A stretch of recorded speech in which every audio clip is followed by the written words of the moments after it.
Et moi, je veux dire comment j'ai rencontré le Seigneur. Je n'ai pas grandi dans un foyer chrétien, j'ai grandi dans un foyer, disons, catholique. Quand il fallait à la Lourdes, on a la Lourdes. Quand il fallait au Centre, on a au Centre. Et malgré que mes parents me donnaient ce que je voulais, mais j'étais une fille très angoissée. À l'âge de 14 ans, je m'enfermais dans ma chambre, je me mettais à pleurer, je ne savais même pas pourquoi. Tellement que l'angoisse me saisissait. Et moi, j'ai dit à mes parents que je voulais aller aux réunions parce que mes tantes y allaient. Et mon père, il m'a dit non, tu ne vas pas parce que c'est tous des fous. On n'a plus le droit d'aller à la Lourdes, on n'a plus le droit d'aller au Centre, on n'a plus le droit d'aller dans les mariages, d'aller s'amuser. Et moi, je lui ai dit que je voulais y aller. Alors, il m'a laissé y aller.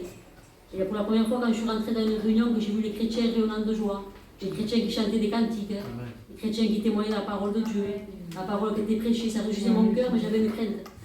J'ai dit, j'irai plus tard, j'en aurai mon cœur plus tard parce que j'avais la crainte de mon père.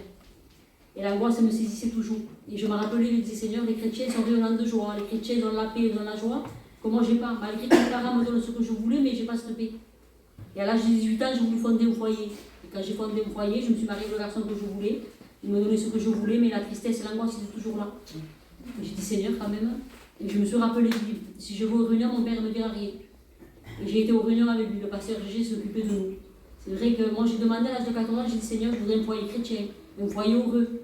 Parce que lui, c'était un homme qui partait aujourd'hui, et je ne savais pas quand c'est qu'il revenait, il partait 2-3 jours. Son père le cherchait partout. Et j'ai dit, Seigneur, qu'est-ce que c'est ça? Je ne me suis pas mariée pour faire ça. Et moi, comme j'avais la crainte de mon père, parce que moi, il y a 27 ans que je suis mariée. Et jamais de ma vie, je ne sais pas qu'est-ce que c'est laisser mon mari. Donc, j'étais jeune, moi, je me suis mariée si j'avais 18 ans. Mais moi, mon père ne voulait pas. Quand lui sortait, que j'allais chez mon père, il me disait le soir, il me faisait repartir. Il me disait, non, tu l'as voulu, il ne te frappe pas, il ne te manque rien, alors reviens chez toi. Et moi, je repartais chez moi.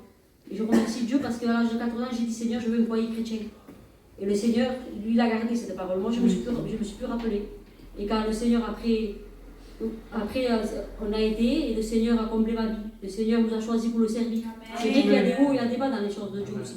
Mais lui, vraiment, c'est un père qui enlève toute angoisse, enlève toute tristesse. Quand il y a un problème, lui, il est là à côté de nous. Malgré que les parents, peut-être, peuvent nous blesser. La famille, on peut être déçu. Mais lui, il ne déçoit jamais. Pour vous dire le plus que la meilleure départ, c'est d'y appartenir au Seigneur. Que Dieu vous bénisse.